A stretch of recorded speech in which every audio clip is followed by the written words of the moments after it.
ओम शांति। ज्ञान सरिता सार।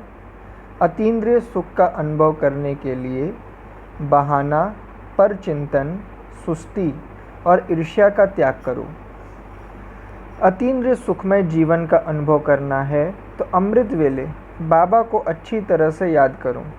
गायन है, अतीन्द्रिय सुख पूछना हो तो गोपी वल्लभ के गोप गोपियों से पूछो, हठ योगियों से नहीं। हम कर्मेंद्रियों के अधीन नहीं होते, इसलिए अतीन्द्रिय सुख है। जो कर्मेंद्रियों को अधीन रखते हैं वो सदा सुखी बन सकते हैं।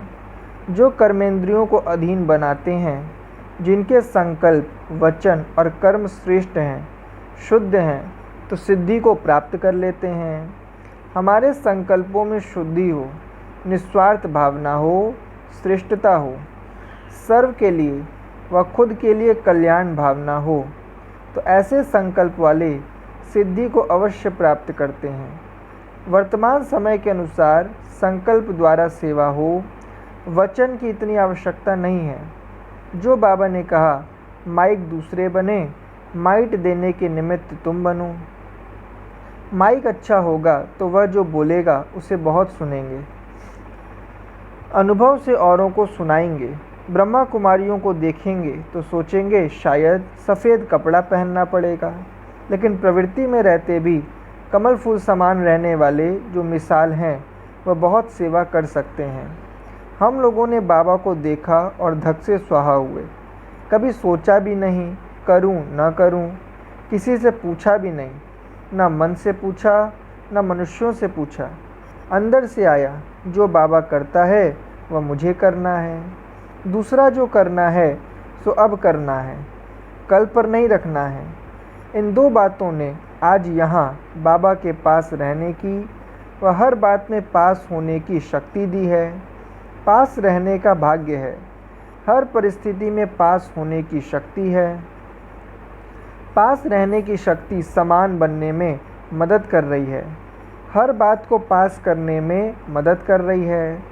सब बात इजी लगती है, कोई बात मुश्किल नहीं लगती है।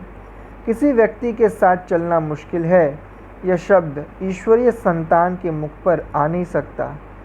बाबा ने हमें मुश्किल से निकाल दिया। बाबा ने फ़कीर से अमीर बना दिया। अमीर बन रहा हूँ, यह नशा उसे रहेगा जो पहले फ़कीर बनता है। फ़कीर माना बेफ़िक्र, फ़कीर माना भिखारी नहीं, फ़कीर माना जिसका एक बाप। फ़कीरानो साहेब लंगदा प्यारा, फ़कीरों को साहेब ही प्यारा लगता है। फ़कीर को कभी फ़िक्र नहीं होता, तुम्ही से खाऊं, तुम्ही से बैठूं, उसी के साथ खाता पीता बोलता सोता है। खिलाने वाला भी वही है। इतना बड़ा भाग्य है। बेफिक्र रहने की बादशाही बाबा ने दी है। विचार करो, वर्षे में क्या क्या मिला है। सारा आकाश और धरती हमारा है। तुम्हें पाके हमने जहाँ पा लिया। नाम के फ़कीर हैं, लेकिन धरती और आसमान सारा जहान हमने पा लिया। अभी हम अमीर हैं। देखने में आता है महल माड़ी में रहने वाले भी दुखी हैं। हम सिंपल रहकर सुखी हैं। जिसके पास बहुत पैसे हों, मोटर महल माड़ी हों, वह नींद की गोली के बगैर सो नहीं सकते। कई कहते हैं नींद बहुत आती है, कई कहते हैं नींद नहीं आती। हम बाबा के राजयोगी बच्चे कैसे हैं? ज़्यादा सोते कौन हैं? तमोगुणी। नींद नहीं आती है तो कोई चिंता फिक्र है। जिसे चिंता फिक्र नहीं है वो तो ऐसे महसूस करते हैं जैसे निमित्त कर्मेंद्रियों को समेटकर रेस्ट कर रहे हैं। फिर भी बाबा ने ध्यान खिंचवाया है। कर्मेंद्रियां शांत होकर रेस्ट करती हैं तो भी अच्छा है, बजाय जागकर पाप करें। इससे सोया तो अच्छा है। दूसरा, बाबा ने यह भी कहा कि सोने में विकर्म विनाश नहीं होते, जागकर योग लगाओ। जितना नींद कम करो उतना अच्छा है। गीता के महावाक्य हैं, निद्रा जीत बनो। जैसे विकर्मा जीत बनने के लिए विकर्मों पर जीत पानी है, वैसे निद्रा जीत बनना माना नींद वश में हो, नींद अक्षर भी न हो। ऋषि मुनि के लिए कभी नहीं कहते सोया पड़ा है, कहेंगे विश्राम में है। तो हम सदा बेफिक्र रहने वाले फ़कीर भी हैं और सदा अमीर भी हैं। शहंशाह के बच्चे ही समझदार धनवान होते हैं। कोई दिवाला मारता है तो समझदार नहीं है, कहेंगे इसने कुछ न कुछ किया है तब दिवाला मारा है। पुराने ज़माने में पीढ़ियों से धनवान रहते थे। आज के ज़माने में कमाना भी ठगी से, गंवाना भी ठगी से। सच्चाई से नहीं कमाएंगे, जाएगा भी फालतू गंवाने से। किसी ने कहा मैं गरीब हूँ, धनी होता तो यह करता, लेकिन धनी होता तो कुछ नहीं करता। गरीब है तो श्रद्धा है। धन उसके पास आए जो समझदार हो। धन के द्वारा भी सच्ची सेवा करके भाग्य बना लें। धन हाथ में आए और हम खाने पहनने घूमने फिरने में लगा दें, वह धन कोई काम का नहीं। धन कम है तो थोड़ा खाओ, सेवा करके खाओ। पहले सेवा। हमारा जिगरी सेवा के लिए प्यार है। जब तक सेवा नहीं तब तक भोजन नहीं। बाबा कहते हैं ब्राह्मण वह जो कथा करे, इसके लिए बहाना न बनाए।